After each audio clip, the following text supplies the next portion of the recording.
পরকালের কথা বলা হয়েছে।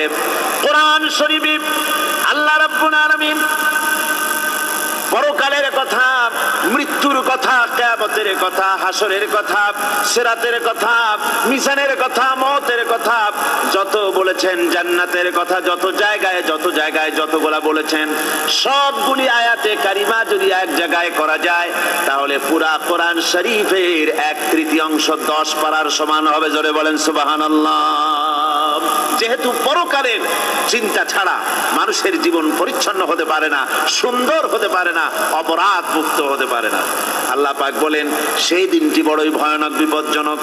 ওই দিনটির ব্যাপারে আল্লাহ পাক তার বান্দাদেরকে সতর্ক করে দিয়েছেন, বান্দারা সতর্ক হয়ে যাও, এইভাবে দিন যাবে না, কিয়ামত আসবে। আর ওই কিয়ামত এত মারাত্মক হবে, আল্লাহ সতর্ক করছেন বান্দাদেরকে। ইয়া আইয়ুহান নাসু তাকু রাব্বাকুম ইন্না যালজালাতাস সাআতি শাইউন আযীম। হে মানব সকল, আত্মরক্ষা করো খোদার গজব থেকে, আল্লাহর গজব থেকে আত্মরক্ষা করো।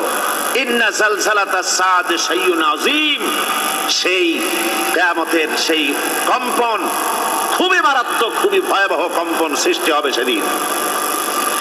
ইয়াউমা তারাউনাহা তাযহালু কুল্লু মুরদিআতিন আম্মা আরদাআত। সেদিন দেখতে পাবে স্তন্যদায়িনী মা, যে মা তার সন্তানকে দুধ দেয়, ওই মাও তার দুধের বাচ্চার কথা ভুলে যাবে, মনে থাকবে না। আল্লাহ রাব্বুল আলামিন বলেন ওয়াতাদাউ কুল্লু যাতিন হামলিন হামলাহা। গর্ভধারিণী